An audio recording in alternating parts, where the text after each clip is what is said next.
This is Buffalo's Uncensored Sports Show. You're watching Buffalo After Dark. Welcome to Buffalo After Dark, everybody. It is actually Thursday night, May 23rd, and of course, it's nice to be back with everybody. I had a little storms here in the Buffalo area, and a couple places got flooded, but luckily I had no damage last night, except for just a few tree limbs and a couple things like that. But other than that, it's nice to be back with everybody. We got a lot of stuff to talk about, and of course, my travel partner here, Hanson's here with us, so we'll talk a little bit about Seattle at the very end, but we talked a little bit about it last week, but how's it going, man? I'm doing okay in general. Memorial Day weekend is coming up on Yes. Monday, and hopefully for those of you who celebrate, I'm sure all of us do, honestly. God bless America and everything going forward. And it's basically, a holiday of remembering all of our veterans, and you don't want to forget about them, of course, and for what they've done for the country and stuff like that. So enjoy the weekend for sure. God bless USA, and have a good time with the weekend and all that. But in general, though, I'm doing okay. And obviously, like you just mentioned, we talked about Seattle for brief last week, but Mhm. we're gonna get into that down the road. Yeah, absolutely. And then, of course, everyone who has served or is serving, we appreciate you doing so. It gives us the ability to do what we do. So absolutely, we appreciate that. But of course, with that being said, let's jump into the first line of business tonight, and that is round two of the NHL playoffs is complete, and of course, Boston did Boston things. Woo! Um, As they we're, usually do. Yeah, usually. And then for 2 weeks I was basically banging in the drum when I said that I wasn't very confident in Florida to beat Boston, and I thought the Bruins were gonna want revenge against the Panthers from obviously being embarrassed in the first round last year. Hmm. And I said that Boston was gonna come to Florida and they were gonna end them in 6 games or 7 games or whatever it was. But you know what though? As wrong as I was about my prediction, I am beyond glad the Bruins are out again, because it just further shows the Bruins are starting to slowly decline. Hmm. Because you had the best regular season record last year with 65 wins, you choke in seven to Florida, the worst projected team in the playoffs, to a team that is now better than you, and they are now your daddy in the playoffs. Yeah, exactly. And all because Philadelphia decided to do stupid stuff. But at the same Yeah. time, Florida looked good. They wanted Oh it more yeah. than the Bruins. It's really that straightforward. Goaltending's been good. Penalty Yeah. kill's been good. Power play unit's been good. Defensively, they've been looking solid. They've been controlling everything, and that's exactly what you got to do, especially when you're in these types of playoff scenarios. You got to do the little things, and they're doing that. And Yeah, absolutely. And you know what? The Panthers are playing like a team. And that's huge, because now, if you look at the Panthers, they have so much in depth that it's almost impossible to not say, wow, these guys can actually win the Stanley Cup this year. And they have a great goaltending from Sergei Bobrovsky. Matthew Tkachuk is just as good as ever, of course. mhm. Sasha Barkov's amazing. Their defensive core is Yep. amazing this year. Their depth is just what's really kicking everyone's ass, because it's not just the star players, it's Yeah. everybody else around the team. And I think that is a huge benefit if you're the Florida Panthers. And I'm really happy they proved me wrong, because I genuinely thought that they were going to get knocked out, because I thought last year was a fluke. And then this year they come in and they outright beat the shit out of the Bruins. I don't think the Bruins once beat them I don't think for once in this entire series, now that I think about it, I don't think the Bruins beat the Panthers in Boston at all. They've only won 2 games in Florida. Yeah. Yeah. I That's mean, Florida totally dominated them, especially when it came to that. Oh yeah. And you know what? Paul Maurice played really, really well. Like, he didn't play, obviously. He was pushing the right buttons, Right. and he was doing what he does best. So I applaud him for how he was able to accommodate with all four of those lines and making it work. And I'm really, really appreciative of what the Panthers have been able to do. And taking out Tampa, that was just going to be easy as hell at that point. Taking out the Bruins, who had been trying to get redemption from a year prior, that didn't work out for Boston. So Florida is once again a heavy favorite for the cup in the Hmm. conference finals for the second year in a row. So good luck to the Florida Panthers on the way there. Yeah, seriously. And then let's take a look at what happened out west. Edmonton and Mm. Vancouver. And I was hoping beyond anything that the Vancouver Canucks would have pulled it out in game 7, and they shit the bed. I told you they were gonna choke, you son of a bitch. But I fucking told you. yeah, but I will say this though. I mean, the good old hockey McJesus finally gets to taste the conference finals. So Second time in 3 years, yes. But I will say though, the Canucks have a very bright future. There is no they do. doubt about that. But the only thing is, I felt, and I said this the last couple of weeks as well, is I felt Edmonton was the better team than Vancouver, only because I felt that they've been to the conference finals. They have the experience of getting that far. But this is really the year for Edmonton to win the cup because if they don't win it this year, then things are really gonna fall to shit. Mm-hmm. So Yeah, it is yeah. true. It I is mean, true. there's been rumors about Leon Draisaitl, which we'll get to later, Mm-hmm. but I will say though, from retrospective, Connor McDavid and Leon Draisaitl have been phenomenal. Zach Hyman, I think, deserves a lot of credit considering that he's basically the third ringleader in this trio. Like he's nowhere near the level of McDavid or Draisaitl. Those Right. two are unparable, but if you look at what Zach Hyman's been able to do to play with McDavid, that Yeah. guy scored 50 plus goals this year for the first time ever.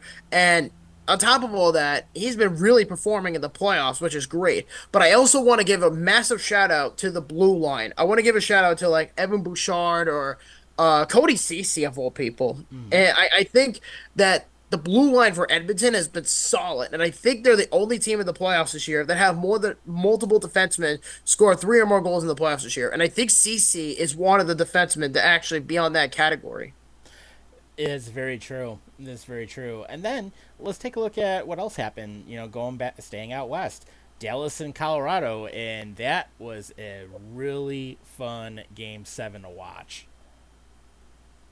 I think it went six, but I get your point. But no, I genuinely, I'll tell you this. I work Saturday mornings, and unfortunately for me, because I have responsibilities, I wasn't able to watch the overtime game in game six.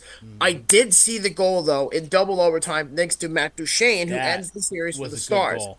I That was a saw good that goal. I saw that the very next morning when I woke up, and I said to myself, "Damn, does Dallas looks good?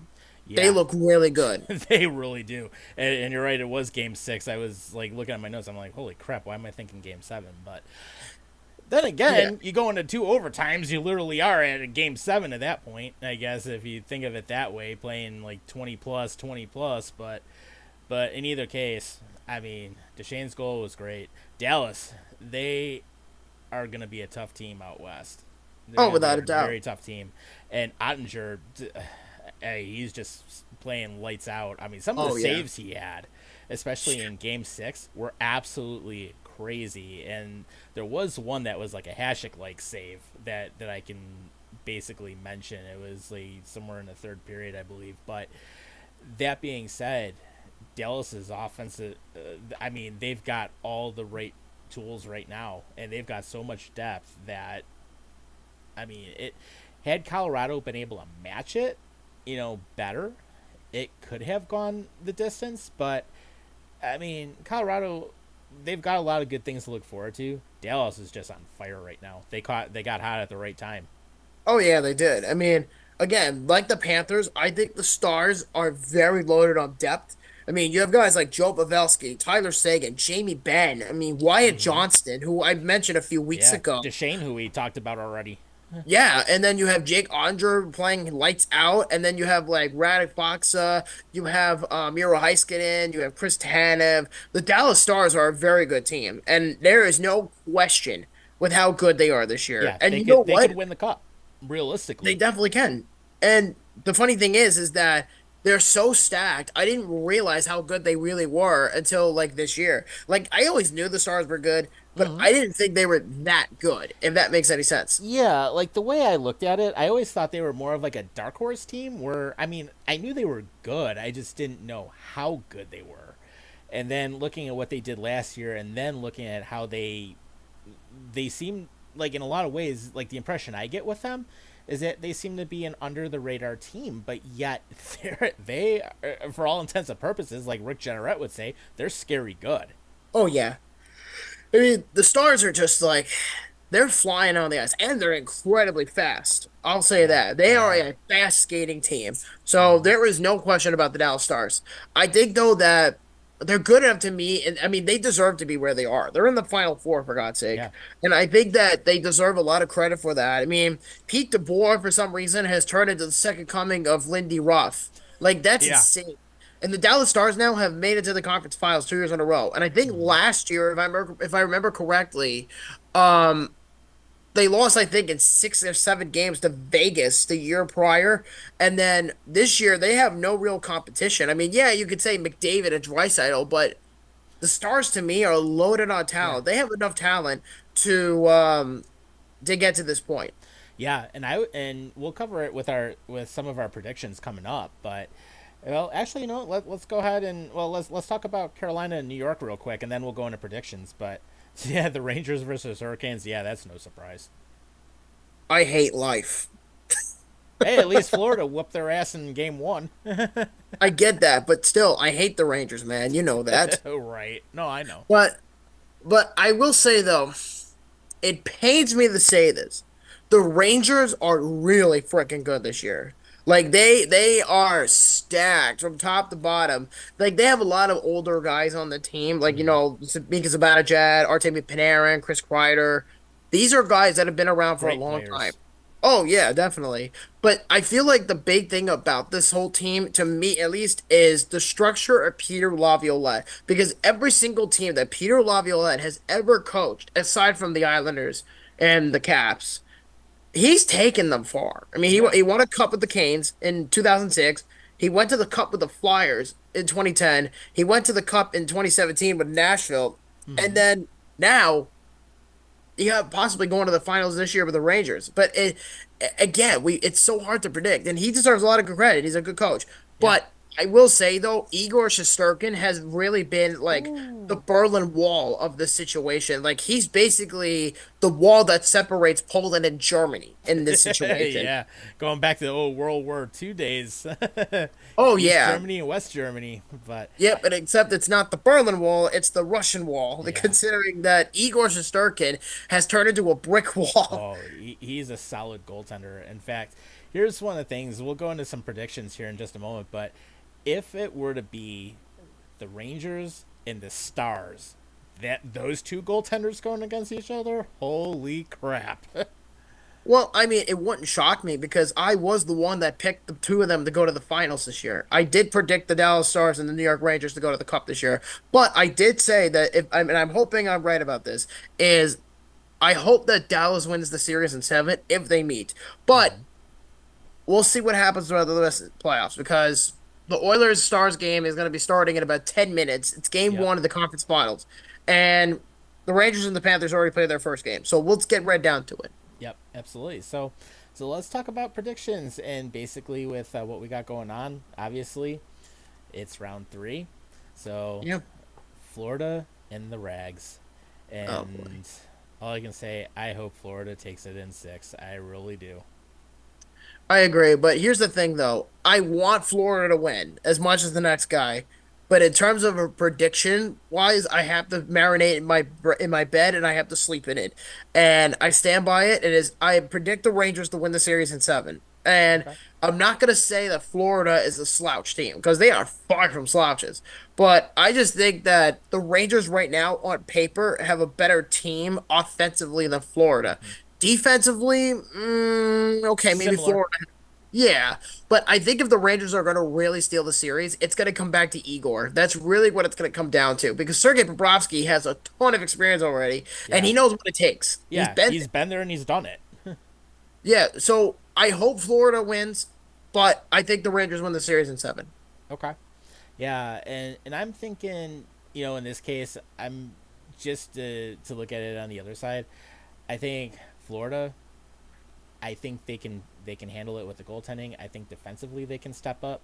Offensively, I will say the Rags have a little bit more, but if anything like we saw in game one, if Florida can get a game two win right off the bat, then I think Florida will have enough to be able to go ahead and win the series. And that's why I'm thinking. I was initially thinking 6 games, but I would not count the Rangers out. So I will go Florida in 7. Okay, so you're saying Florida at 7, and I'm saying the Rangers at 7, even though Yep. I hate it. Yeah.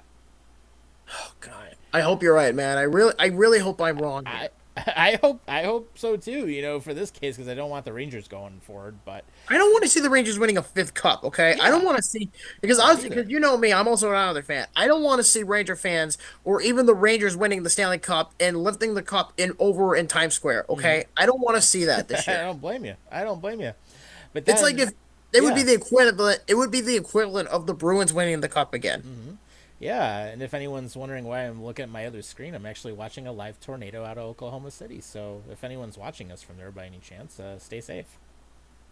Well, be safe, guys. That's Yeah, that's all you can really hope for. exactly, exactly. But let's talk about Edmonton and Dallas. And I'm thinking you got two good teams. Edmonton's goaltending duo, decent. Dallas, obviously, they're riding with Ottinger. He's solid. You've got You got top forwards over there. Defensively, they look good. Edmonton, absolutely. McDavid, Draisaitl. You look at everyone that they've got. They can do a lot of damage. But here's the thing: Dallas is more playoff tested, and they've done more in recent history with that. I Yeah. think ultimately what happens, Edmonton, they're going to be done in 7. I think Dallas will ultimately win the series in 7, and they go to the dance. So you're saying Dallas and 7? Yep. Okay. Here's my thing. It's going to come down to who has the better goaltending, Ottinger or Skinner. Both Stuart Skinner and Jake Ottinger are amazing. Mm-hmm. There is no question about that. They're both all-star goaltenders. But I also think it comes down to depth and who's going to be helping step up in the blue line because I feel like Dallas and Edmonton have similar defensive pairings. Like you Mm-hmm. have, with the Oilers, you have CC, and then you have Evan Bouchard, and Right. then you have Matthias Ekholm to go with it. But with the Stars, you have like Miro Heiskanen, Chris Tanev, um, I think Ruben Hintz is in there too. If you know what it is, Ruben Hintz is so underrated, and I totally Yeah, forgot but about he's a him. good defenseman. Oh yeah, I'm not taking that away from him. I think he's a solid Yeah. defenseman, and he's also got a hefty extension to begin with, so that probably Mm-hmm. pleases a lot of Dallas Stars fans. But Yeah. I think generally speaking, I think that it's going to come down to who is going to support their goaltenders because we all know McDavid is great. We all know Draisaitl is great. Yep. But the Dallas Stars, to me, with Jamie Benn and Tyler Seguin and Joe Pavelski, these guys have a lot of depth. And I should also Mm-hmm. mention that Jason Robertson and Wyatt Johnston are also in the mix. So Yeah. it's not a two-way superstar because if you're able to take down both McDavid defensively and Draisaitl defensively, you got the series in the bag. So for Mm-hmm. me, I'm taking the Dallas Stars to beat the Oilers in 5 games. Ooh. Okay. Okay. Yeah. Yeah. So I'm again going back to what I was saying earlier. For those of you who don't know, if or for those of you who don't remember, I said the Dallas Stars and the New York Rangers will meet in the Stanley Cup Finals in 2024, in my opinion. All right. Interesting. Well, we'll see what happens with it. But let's go on to our next big story, and that is, of course, we hinted at this a little earlier. Could Leon Draisaitl be moving and possibly going to the San Jose Sharks? That would be interesting if that happens because he's been a big part of Edmonton's core, and San Jose has been rebuilding for what seems like an eternity at this point. But Yeah. then again, we have to look at the contract. Well, for those of you who want to know, so Sheng Peng of the San Jose Hockey Now, while citing Jeff Marek and Greg Wisniewski, they both suggest that the San Jose Sharks could make a run at Leon Draisaitl, and he become available for a trade. In the article, Peng states, quote, Wisniewski counted off the reasons why Draisaitl, a UFA after next season, 2024-25, could be interested in the San Jose Sharks, besides their German owner, Hasso Plattner, quote, emerging market, great young players. They obviously compensate him, end quote. So basically, the speculation is Leon Draisaitl might request a trade if things don't go the way the Oilers are hoping for. And he might end up going to San Jose, considering of the German owner, which I think having that German connection could Hmm. lure him to go to San Jose, but it's almost impossible because if you take Leon Draisaitl out of the equation of McDavid, Right. do you think that he sort of becomes a former shell of what he was, or do you think he still has that star player power in him? Do you think? It's tough. I mean, if he goes to San Jose, I mean, I think he's learned enough from McDavid and played enough with McDavid and with his line mates to know what to do in a lot of given situations. And that of course is a given. I mean, they've played together for a lot of years now. But Yeah, then almost 10 years. yeah, but then at the same time, San Jose rebuilding, you're going to have to build a team around Leon Draisaitl. So that's where I have to wonder, is it really the best fit for him? Kind of like a comparable situation. I mean, we could always even talk about. Look at what happened with John Tavares when he ended up leaving the Islanders, or look what happened when same thing with Okposo leaves the Islanders. Look what happens. Even like some other situations I'm thinking in the past. Shit, and I can't even remember the person's name. Well, I can already Comes to certify that Buffalo and ends statement. up being a shell of himself. No, I'll explain this to you. So Oposo was a UFA. He was the second. He was basically the bargain bin version of Steven Stamkos because at that time he was a pending UFA to be, and then he signs within 48 hours, Mm-hmm. signs an extension with Tampa, and then Oposo becomes available because he wanted to quote win a Stanley Cup, and yet he goes to Buffalo, does almost nothing there, gets one All-Star appearance, and that's about it. Tavares' situation is very different, and I've explained the story before. Is he was kept saying, please don't trade me. I want to be an Islander for life. And as soon as he was penning UFA, July 1st, 2018, everybody was waiting. Is he going to resign? Is he going to resign? And there was rumors about 13 million from San Jose, and then there was 11 million from Toronto, 11 million from the Islanders, and a bunch of other teams, mainly San Jose. They were willing to pay him 13 million. And then Mm-hmm. as the clock strikes 12, he says, "Oh, sorry, I'm going to Toronto." So that's why that situation is very different than what Kyle Oposo did, because Oposo didn't tease Islander fans like what JT did. Mm-hmm. Right. Completely different story. Right. But Or even going back a little further, how about Matt Molson when he left the Islanders and went to Buffalo? well, he was traded there to be fair. Right. It's not like he said, I want to leave. It just kind of just happened to be there. Right. You know what I mean? But then at the same time, the Sabres fans had high expectations of him, and he flat out really did not perform.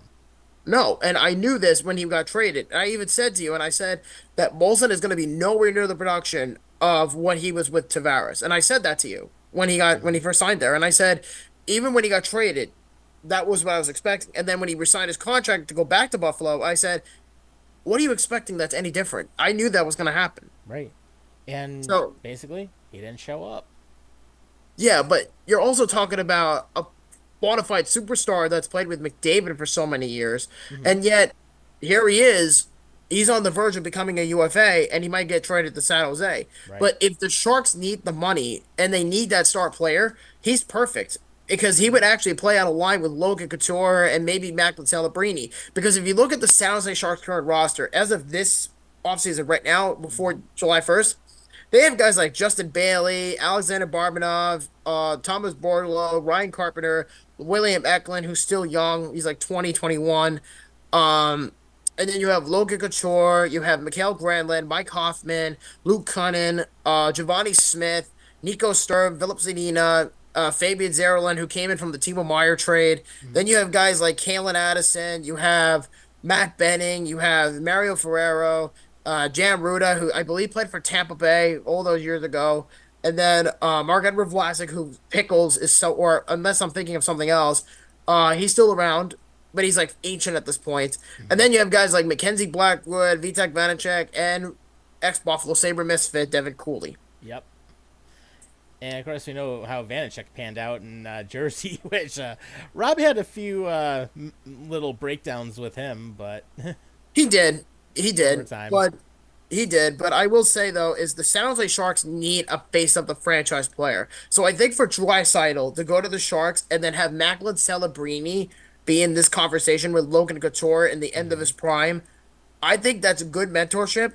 But I Right. also think it's kind of risky because the Sharks would be paying a ransom for a player who might not even be the same productive guy as he was with Very McDavid. true. And then just think about what you're giving up. Exactly. So this is a very risky trade, in my opinion, if the Sharks are committed to making the move. Now, if this was San Jose and they had something like a Bedard or, like a Taylor Hall type of situation, I would say, yeah, go for it. But the Sharks don't really have that right Yeah. now. They don't have that kind of leverage. The only leverage that San Jose has is the cap. That's all Right. they have. And their first round pick. Yeah, and their first round pick. That'll And they're gonna be use next month. yeah, they're gonna use it to get Macklin Celebrini. So, So I'm just saying, San Jose could be taking a big risk here in terms of what they do with the whole Leon Draisaitl thing. I'm not really right. sure, but we'll see what happens Yeah, from there. could be high risk, high reward. Absolutely, no doubt about that.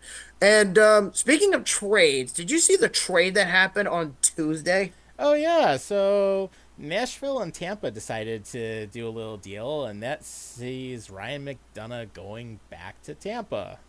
Yeah. So Ryan McDonough and a 2024 fourth round pick are going to Tampa Bay, and the pick originally belonged to Edmonton.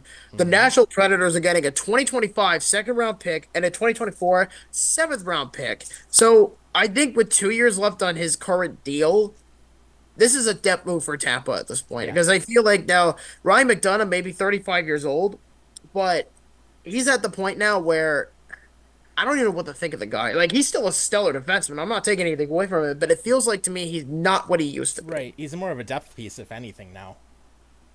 Yeah, and that's a bad thing because Tampa needs the money to bring back Stamkos, but I don't think he's going Yeah. back to Tampa. Right. And Lord knows what's going to happen with Stamkos at this point. I Yeah, mean, I don't see it happening. I don't see I don't Steven see him Stamkos. coming back. Now, unless Nashville pulls him over and says, "Yeah, we wanted you to come play in the Music City, we would love for you to be here." But Mhm. no, I think with the Lightning, they're in a very tight situation because most of the core players they've had now for a handful of years are starting to get older. Yeah. Vasilevsky is going to be turning 32 later this year, I think, Hmm. and then or 31 for that matter. Cooch is in his early 30s. Stamkos is in his mid 30s. Yep. Hedman's in his mid 30s. A lot of the guys that won those two Stanley Cups are getting older. Yeah, and plus you have to remember Stamkos has had some big injuries in his career, so I mean that's the other thing you got to look at. Absolutely. And on top of all that, he's also had a career of consistency with injuries. And, he was a big part of those two Stanley Cups Yeah, with the Tampa Bay Lightning from just a few years ago. right. But then you run into the blood clot issue, and then you had the broken leg that kept him out the entire season.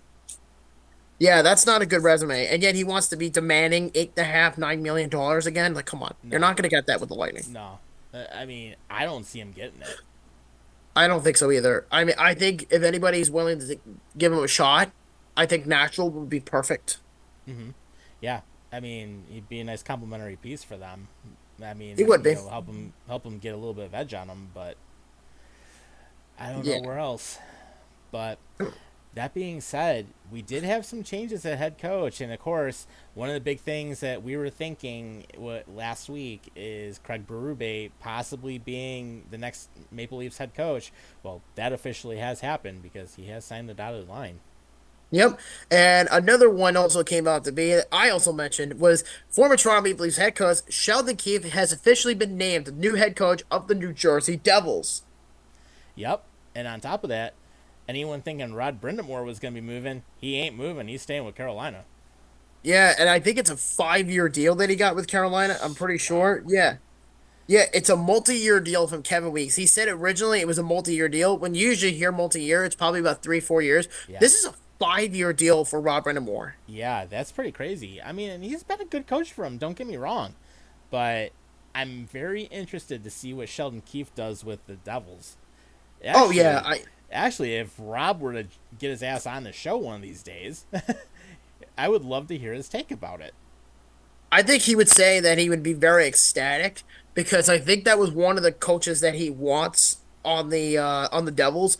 So I think, and I mentioned it too, is I think if the Devils were to hire Keefe, which they clearly did, I think that the Hughes brothers would be incredibly motivated, and then you Hmm. have like Dawson Mercer and Alex Holtz and all these young guys, Nico Hischier, I think the Devils are heading in the right direction because the Devils are very similar, and I mentioned it was they're very similar in terms of star players than what Toronto currently has. Like it's not superstar like Toronto's, but they have enough young talent to kind of get them far in the playoffs. But again, the Devils only made the playoffs once, I think, in the last like 6, 7 years, and they haven't gone past the first round since like 2012 when they went to the Stanley Cup Finals. Yeah, which is absolutely crazy. And then even just thinking about it right now, the Seattle Kraken still have no new head coach, so they're still evaluating candidates. But the Yeah. interesting thing that's coming out of it is that apparently Dan Bielsma is still one of the leading candidates for the Kraken. If they hire that guy, I swear to God, I'm just saying that now. Yeah. You think that's dumb? You hear what I hear? Did you hear what I heard out of San Jose? What's that? Tell me, I want you to think about this very carefully. Who do you think, and it's not official, and but his name is being thrown around there. Who do you think is going to be the new head coach of the San Jose Sharks?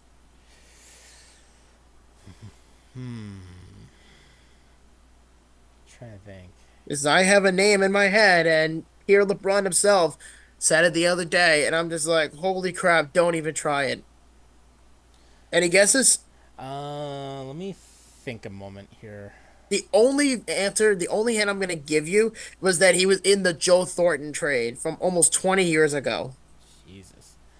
Okay, so the ones I'm thinking it could potentially be, it would either possibly Jeff Blazel, Ryan No, Warsofsky, or Todd McClellan. it is not going to be Todd McClellan again. I can tell you that right off the bat. I don't think the Sharks want to bring him back. Yeah. Any ideas? I'll give you one more guess. Okay. I'm waiting on you. The other option I'm thinking.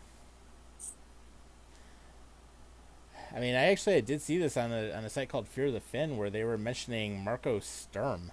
Ding, ding, ding. What the fuck are they thinking? Yeah, Pierre LeBrun said the same exact thing. He said that the Sharks are looking into hiring Marco Sturm as their next head coach. And I'm just saying to myself, why can't you just get someone with experience? Why do you need to hire a former Shark player to be your head coach? Like, I know you're rebuilding, but don't you Right. want somebody who'll rejuvenate you guys? Exactly. And not somebody that's unproven. Yeah, I mean, I don't even know what his track record is as a coach, if any at all. I think he's a WHL coach. I mean, if anything, that's the only thing I probably would think he has some sort of resume. Other than that, I haven't heard his name in 15 years because I remember him being in the Boston Bruins trade with Joe Thornton when he got traded to the Sharks. And I believe he was with Joe Thornton at the time when that deal happened. But Yeah. again, this is a deal that was almost 20 years ago. So it's a little bit like in the back of my head, but I'm not thoroughly thinking through it. Yeah, and even like taking a look at a couple different sites just to see if I can find anything on them. Um, I mean, it is actually tough to find. Although, here's like what I'm seeing. So he has been coaching with with the Ontario Reign, and basically with where he's at, like on a coaching record, on his coaching resume, 44, 27, and 11, Hmm. which isn't too bad. No, but can he bring that into the NHL level? Because I Right. am remotely convinced the Sharks are going to hire him. Right. And on top of that, the only other stuff that he's really done was basically be an assistant for the LA Kings from 2018 to 2022. And then he It's was the head insane. coach and GM for the German national team, but at the same time, granted, yes, they did well, but he really doesn't have a lot of coaching experience. And yet the Sharks want to bring him in as a head coach. I don't get it. I don't either. I don't I don't really, either. yeah, I don't understand it. But then again, I mean, who knows what's going to happen out of this? I mean, if the Sharks do it, it's either going to be feast or famine for them. We shall see. But Mm-hmm. best of luck to whoever the Sharks hire. Yep, indeed. And with that being said, first half of the show is already out of the way. So, of course, stick with us. We'll be right back after the intermission, which is provided by Justition. I'm Tom Wujek, co-host of Buffalo After Dark. Founded by Matthew Keeler, Dishin is a Buffalo-based fashion label focusing on continuous experimentation in hockey. Their work consists of products, content, and experiences that inspire creativity. Playful curation provides energy that sparks a unique perspective and an ideology around seeing the game differently. Now you can save. Log on to justdishin.com and use promo code WUJEK at checkout. You'll save 10% on all of your purchases. That is spelled W-U-J-E-K. Dishin has built an influential following devoted to the infusion of creative expression through high-quality goods and tasteful collaboration. If you love creative products that push the boundaries, check out Dishin. Visit their website at justdishin.com. All right, welcome back to Buffalo After Dark. You got me, you got Hanson. We're in the second half of the show, and of course, we're going to switch the focus to football. So, with that being said, there was quite a few things that actually did happen in the NFL this week. But Xavier Worthy, welcome to the NFL. Your car got stolen in Kansas City already out of your apartment complex. Well, that was fast. Yeah. Get it? Fast car. Yep. Oh my God. Man. How does that happen? Talk about a crap way to be welcomed into KC. Yeah, really. Imagine that. Imagine getting yourself a brand new car. You get into the NFL. You're all excited, but then you only for your new car, by the way, to be stolen in a complex in your apartment in a city that's being run by deranged liberals. Think about that. Well, welcome to Liberal City, Xavier. You're gonna need it. Oh man. Well, good luck, Xavier. Hopefully your car comes back in one piece. In the off chance it doesn't, I mean, you'll be making bank. You'll be able to get one. I mean, insurance will cover it. Well, I think so. I mean, if he has insurance, he should be fine. But unlike his new teammate, Rajee Rice, who, Jesus Christ, is back in the news again. Yeah. And somehow charges were dropped, and he's active in OTAs. Maybe the cameraman was just afraid to stand up to him and be like, "Yo, I'm going up against an NFL player. I'm dropping out." Right. Or it could be one of those things where Rashee Rice is like, "Hey, if you shut up about the incident and you drop the charges, I'll pay you off. Just don't talk about it anymore." Little hush money. Yeah, little bribery maybe. It kind of reminds me of the movie Goodfellas. Goodfellas, that's right. Yeah, it kind of reminds me of that. The nice little hush money. It's like, yeah, you do what we want and nothing happens to you. Exactly. I haven't seen Goodfellas in a very long time. Surprisingly, it was on AMC either last night or the night before. It was the first time I mean, I have it on DVD. I just haven't watched it in forever. Yeah, I've heard something recently, not to get off topic, but I've heard recently something about MGM giving it a graphic warning about it if you were to watch the encore of it on MGM Plus or something like that. I don't fully know the details about it, but they apparently added some stupid bullshit they had with it. I don't know. I didn't really look into it. It might be something where they might be referring to the scene where basically you get to the end of the movie and they're beaten to death in that Nebraska cornfield or something. With the perhaps, bats. I mean, could be that. Could be. I don't know. I mean, I don't get into that stuff, but I just wanted to throw that out there since you mentioned Goodfellas. Yeah, it's a good movie. Oh yeah, one of the best mafia movies in the history of American cinema. Yep, absolutely. Well, of course, there is The Godfather also. Of course. Out of all three, the original one is still the best one to ever watch. If you have 5 hours to watch it. Yeah, or if you have the time for yourself, or if you have a sick day and you have nothing planned, watch all the movies. They're 3 hours each. Yeah, exactly. The Mo Green special in the number one. So absolutely. Yeah, but the Cincinnati Bengals, they've been making a lot of news, and there's a lot of stuff going on. So one of the things that I will tell you is remember how much we bitched about Paycor Stadium when we were there? With getting around it. Yeah. They're actually going to fix some things. And it's going to cost them $500 million. Yes. God. So, for those of you who don't know, the Cincinnati Bengals, like Tom just said, Paycor Stadium is getting renovations. So, they are putting up an additional 100 to 120 million dollars in the upgrade of the stadium, which will include video and audio systems, a renovated suites and club lounges, a concession stand, and a beautification project and turf field. Hmm. Yeah, well, they replace that field all the time. But it's kind of funny. I actually got into a fight with somebody on Depressed Ginger's site about renovations earlier, and someone was saying, "Oh, it's like old and rusted out." I'm like, "Dude, the stadium's only like 20 something years old. It just needs some minor things, including signage, so you can actually know where the hell you're going." I can't even describe Paycor Stadium enough with the fact that it's such a Yeah. depressing building as it is. It is so depressing. Like I had to just remember just having to walk through the concourse, and I remember saying to myself, "Where is the passion from the city?" Like Hmm. Paycor Stadium from the outside was great, but it's just like Yeah, everything else is just and the dead. seating itself is fine. I Yeah, I mean, the mean, sightlines were good. The yeah, outside but looks great. like getting around it, like when we Getting had that around the whole stadium issue. sucks, especially by the Oh, escalators to the upper deck, which is not even connected. yeah, which is a problem because it's like you would think first floor, second floor. Like we've talked about Paycor Oh Stadium enough yeah, times. yeah, a bunch of times. I mean, but the seats we had were fine. I mean, I had no issue with that, and No. I mean, it was just a matter of they got to fix like how people get around the stadium.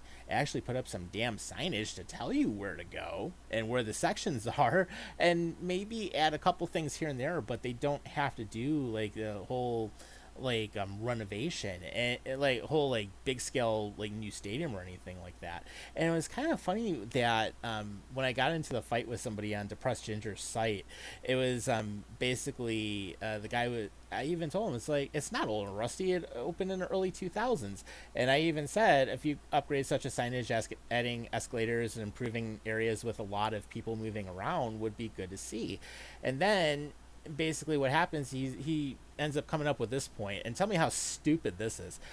I disagree. I went to a game in 2017. It sucked and the crowd was dead. Definitely needs a renovation or new stadium. Well, first, the crowd is dead. That's not a new stadium.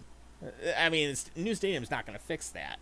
And the crowd when we were there wasn't bad, but it's like getting around there is something. So then another person came up and said, "You do realize 2017 was 7 years ago. I encourage you to do research on what they've already done to the stadium since then."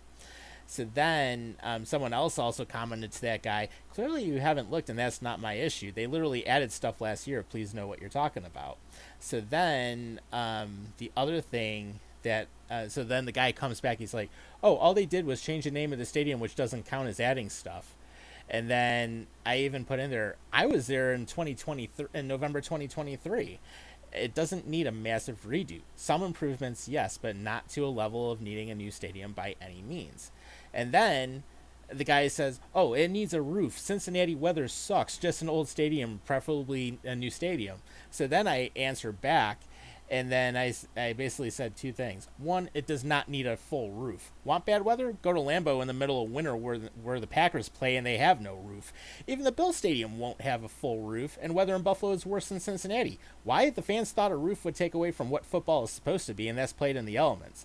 Then I also ended up basically saying, "Oh, I think that this guy probably assumes that unless every stadium is the $5 billion SoFi Stadium, then it just sucks." So then he comes back. He's like, "Oh, well, every stadium built after the year 1990 should have a roof. If they don't, then I think it's a bad stadium." I'm like, "You're a fucking moron." Seriously, since 1990, that's kind of like saying, you know, at this point, it's like making Highmark Stadium or Ruffles Stadium, whatever you want to call it. Exactly. And then other people were piling on him afterwards, and then someone said, "Oh, so Acrisure, formerly Heinz Field, Lincoln Financial, and CenturyLink are also bad stadiums." Okay, good to know. Then someone said, "Oh, I don't think it needs a roof. I think we need to stop this whole ordeal of making every team play their home games in a dome or retractable roof." Thank you for mentioning that. Well, I will say though, he does have a point. And when I mean this, and I'm not slandering anything, is that a lot of current stadiums in the NFL are leaning towards more newer stadiums and new architects because Mm-hmm. a lot of them want to have retractable roofs or like dome Right, stadiums to be because more like year round. Right, like Tennessee, for a sec, like Tennessee, Jacksonville, Yeah. those cities, they want to host events in the future, like Hmm. in college basketball, like the NCAA, March Madness or things like that at Soldier Field, and then or whatever it's going to be called. Jacksonville, Tennessee, Chicago, all those cities want to like host Super Bowls, like that's a possibility. So not every stadium gets an opportunity to, I guess you could say, have an opportunity. Like Green Bay, Buffalo, DC will never host a Super Bowl. The only way that DC hosts a Super Bowl is if they get when they get their new stadium because FedEx Field's a dump, and I've been there. Yeah, you were there last year. Yeah, it's disgusting. The only way that DC gets a Super Bowl is if the new stadium, because there's been talks of moving the team to Alexandria, Virginia, and there's also been talks of demolition of RFK Stadium, and Hmm. then put the new stadium in that site and Right. then make it a retractable dome, which I don't know what the deal is all about. But I Right. have heard, because I do watch the Press Ginger as well. I'm not a cultist or anything like that. I Hmm. just take his information with a grain of salt and I just say, okay, maybe this is what he's observing. So I don't go into it too deeply because a lot of it has nothing to do with me. It's more of the team issue with them based on what they're trying to Hmm. accommodate.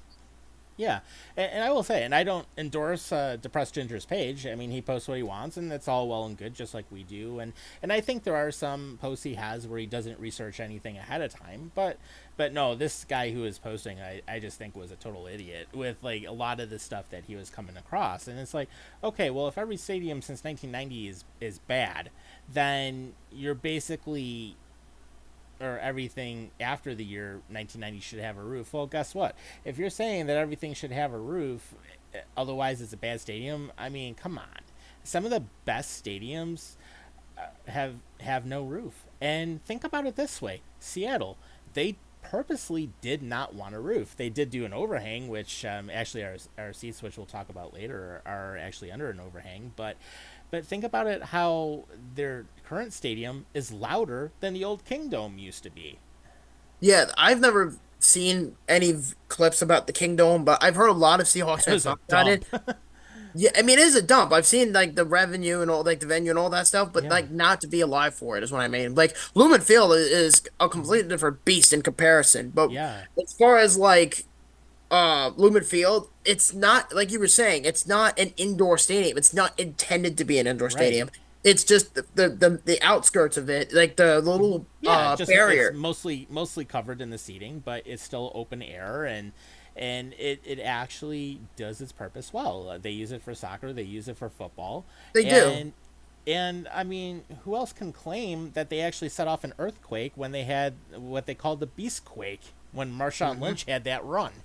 Well, the other thing too that makes it very unique is with the loud, with the noise and all that stuff. Like Hmm. people claim that Arrowhead Stadium is really, really loud. Like, granted, it is very loud. Yeah. We've been there, Yeah, and but we saw how the sound echoes in that place. We heard it. yeah, and it made my ears like vibrate when we were in it. Hmm. Whether it was like during the game or during the stadium tour, the vibration it feels like a big like Oh ring, yeah, like it's like throbbing. That's how loud it is. yeah. But as far as Lumen Field, with the way it's designed, it's more of like a gap.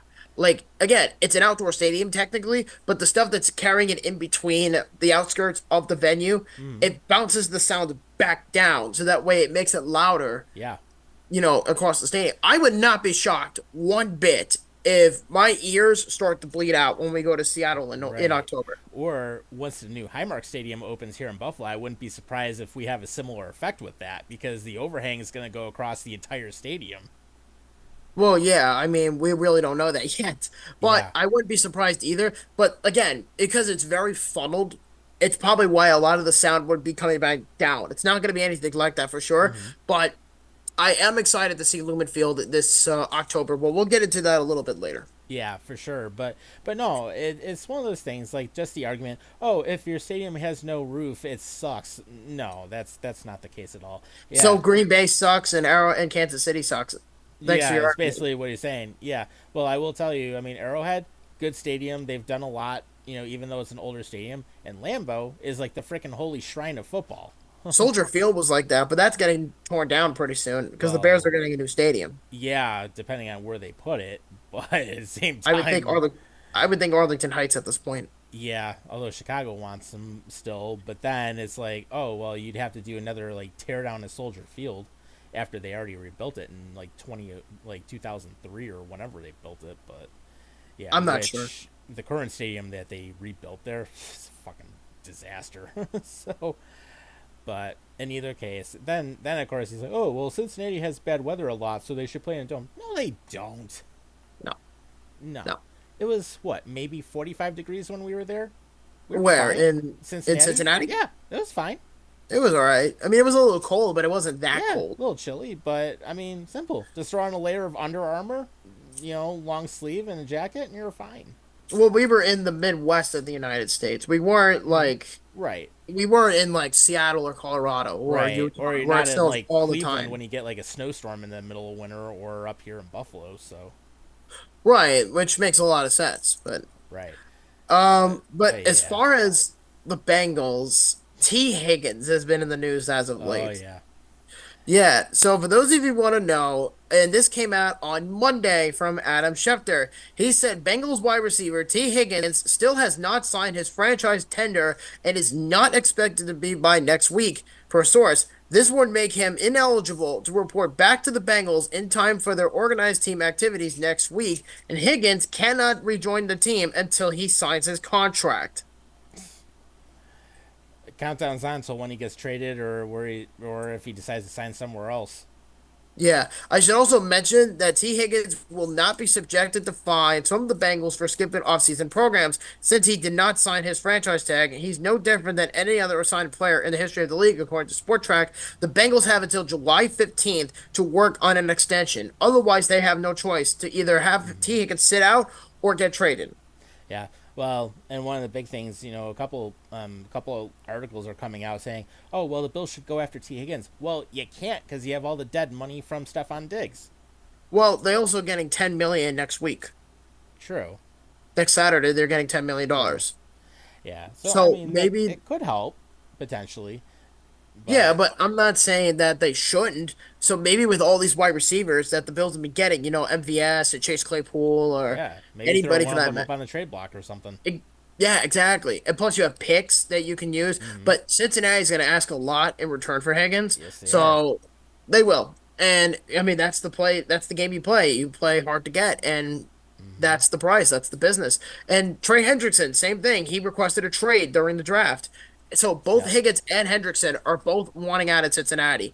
That speaks volume to me. And on top of all that, Joe Burrow has refused, so far from what people have been saying, he has outright refused to restructure his contract. Good job, Burrow. You're gonna only torpedo half your team.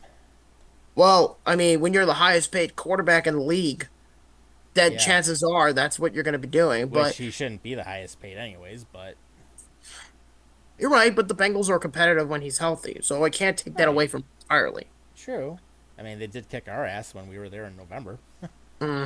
Well, it wasn't that bad. I mean, in the first half, it was pretty bad, but Yeah. second half, they did a lot better. But yeah, but that Yeah. was also during the Ken Dorsey era. Oh God, don't remind me of that. Yeah, Yeah, but according to Adam Schefter, he doesn't see it happening where the Bills go after him. But we'll see. who I knows? think the most logical place I think Higgins would be going to is the Panthers. They're the only team, in my opinion, that could openly sign him to what he wants. Right. I mean, they have a crap ton of money they can spend. Yeah, and they didn't really do a lot either in the free agent market. I mean, yeah, Yeah. they made the trade to get, Deontay Johnson, but that's just one player. You can't Hmm. rely on one player in a trade Right. and then hope to God that something happens for you. Right. And their draft wasn't perfect, so No. Well, I so mean, now they have two wide receivers. You have Adam Thielen, Xavier Legette, who's a rookie, and then you trade for Deontay Johnson. hmm So the Panthers are somewhere in the middle. But if they yeah. do trade one of those guys like Thielen or whoever, they can use them as bait possibly or another player, and you can get like Higgins or something like that. I don't know. I think the Panthers are afraid to make the same mistake they made the first time when they made that deal with the Bears when they traded DJ Moore a year hmm ago. Remember that trade Yep. where it helped the Bears get Caleb Williams. That's what it was. It helped the Bears get Caleb Williams. hmm Very true. And then just a couple of quick news and notes from the NFL. I mean, I mean, Bills had their first OTAs, so apparently things went well. Josh Allen absolutely loves what Keon Coleman has done so far As in it the should first few be. sessions, so that is absolutely good to see. And apparently Saquon Barkley is starting to get used to the Philadelphia Eagles, which is good. And Lamar Jackson for the Ravens actually is trying to lose some weight so he can actually be quicker on the field when he runs. How much quicker does he have to be? I know, right? I mean, he's already athletic as fuck, but oh my God, Right, he can already burn defenders, so he's good at it too. yeah, exactly. And then it'll be interesting to see what the Lions will do too, because I mean, from everything that's coming out, they're having a pretty good start as well, and I'm looking for them to have a pretty good run next year also. So I was gonna say the last 10 minutes that we've got, we started talking about last week, so it is official. We are booked for Seattle. Yeah, and we bought the tickets on the same night we announced the episode. It's Yep. who Seattle for Road to 32. So we're pretty excited about that. Yep. But the For only sure. thing that Britt and I have not yet do is get our flight ticket, but we should be Mm-hmm. doing that pretty relatively soon. Yep. But I do have another announcement to make, Mm-hmm. and that is obviously I mentioned it before that we're going to Baltimore. And my as in me and Britt, we're going to Baltimore later in September. But the other thing too I want to mention is it was down to Indianapolis or Detroit for the third one, and it Mm-hmm. turns out Brittany and I have chosen Indianapolis as the Ooh, third team for Road to interesting. 32. Interesting. So, And so I've never been to Indy, but I hear it's a lot of fun out there. Baltimore, just be careful when you're there, but good area, and then of course we'll have fun in Seattle. So you got a nice little roster of games for yourself this year. yeah, I mean, I've drove through Baltimore twice. I mean, I drove through it to Yeah, go same here. to Tennessee, and I drove through it in last year to go to see the Commanders. So I, Yep. I drove through Baltimore twice, so I know what to fully expect. But to be in the city of Baltimore is going to be a completely Mm-hmm. different beast this year, and I'm excited to do that. Yeah, definitely. Definitely, and I mean that stadium is good, so I think you'll enjoy it. Indy, they've got a lot of nice stuff right around there, so that's a big plus. And then of course, with Seattle, we're gonna be right in the heart of downtown Seattle when we stay there. So literally 20 minutes from the airport, 15 from the stadium. I mean, got a nice condo that we rented out, so we're gonna enjoy it. Oh yeah, I mean, we're going to be there for 5 days. Originally, I thought it was going to be 7 days, but we only have so much time. Yeah. Tom is spending what 3 or 4 days with me in Long Island in July. Yeah, what I was gonna say, I come down there. I know it's like the last week of July, so I get Like down July there. 26th, I think you come down, and then we go Actually, to the I Bronx. think I drive down. I think I drive down the 25th, so I'll get down Oh, there at even like better. night because I think the way we had it set up, we're going into the Bronx on the 26th. 27th is Philly. 28th is the Mets game, and then I leave on the 29th. So Yeah, I think that's what we had because then we had that day in Philadelphia and then going to the Bronx Zoo on that yep. Friday. Because I think at this point we're gonna just skip the city and then just go to the Bronx Zoo because I feel like I owe it to you as far as like going there because we've been to the city now twice. So Mm-hmm. I figure I take you to the Bronx Zoo. Yeah, so that'll be good. Get a couple games in, and especially with the Phillies. I mean, that's another Major League Baseball stadium off my list. So we'll have that, and then maybe I'll pull out Toronto at some point. So we'll see what happens on that again. But no, Seattle's gonna be a lot of fun, and I'm glad we jumped on the place when we did because the thing is the condo that we're renting is one that's usually not available very often, and that's because it gets booked up very quickly. So I'm glad we got it when we did. We're gonna be right in the heart of downtown Seattle. We can literally walk to everything. I mean, it'd be easy to get around. Probably throw a trip to Vancouver, Canada, in there, and on one of the days that we're there, and then just enjoy it. First time in the Pacific Northwest for all of us, which is good. Yeah, and then we get the experience of going to a Seahawks game. Obviously, that's what we're there for ultimately. But I think to also go see a Seattle Kraken game, which is a very strong possibility. And then you have the Vancouver Canucks, which I mentioned last week. We really have really one shot to do the Canucks, but we have like a couple of chances to do the Kraken. But it's very hard to schedule what we're gonna do for that specific Mm-hmm. day between going to Vancouver and then going to the Kraken game because the schedule does not come out until around the time of the draft. So Right. probably around maybe like late June, we're probably Hmm. going to figure out like when exactly we're going to be Yeah. going to those games. Yeah. So outside of that, though, that would be my first Western Conference team I see live, which would Hmm. be either the Canucks or the Kraken. Right. I mean, Or we possibly both. possibly both. I mean, I really don't know. We'll find out pretty soon about that. And yeah, I'm excited to do Seattle. I mean, we've never been to the Pacific Northwest, and Starbucks, the roastery place, Yeah. the Literally originals, only a few blocks from where we're gonna be staying, so we can walk there, which is nice. yeah, and the Space Needles there too. So I'm Yeah. excited to Right go on to the Seattle. monorail. Yeah. It's right there. Climate Pledge Arena is right next to the Space Needles, so that's That's all right perfect. there. Yeah. I mean, literally, we're in a perfect spot with where we're gonna be because we don't really have to drive anywhere for the most part, which will be even better.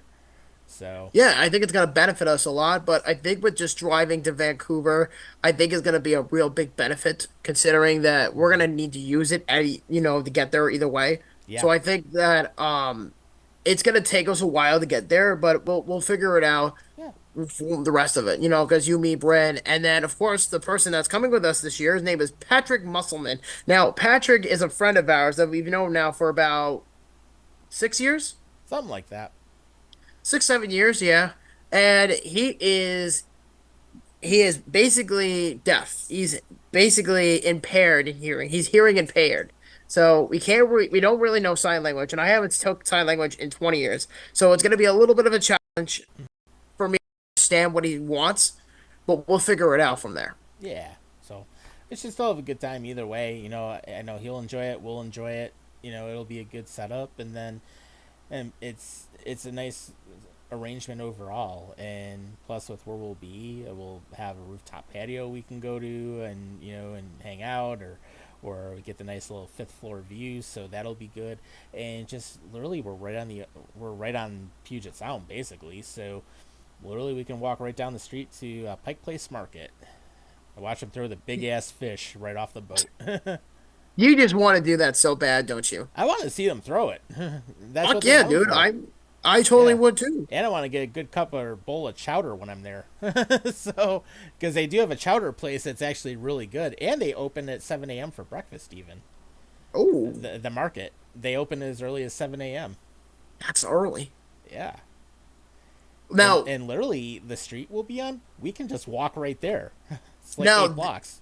Now, when you say 7 a.m., Eastern Standard Time would be 10 o'clock. Yeah. So they would be opening pretty late. Because if we're talking Pacific time and Eastern Standard Time, what time is it now? So it's 9:07. So it would be like So 6 or it's 7 p.m. 6:07 now. Yeah. So they're 3 hours behind, Right. in Seattle. Mm-hmm. So Which that's, which I am glad that my flight comes in like late morning, early afternoon in Seattle because that time adjustment's going to be something. That oh yeah, first I could night. tell you that firsthand because Britt and I went on a flight to Ireland in 2018, Mm-hmm. and the time of flight fucked us over.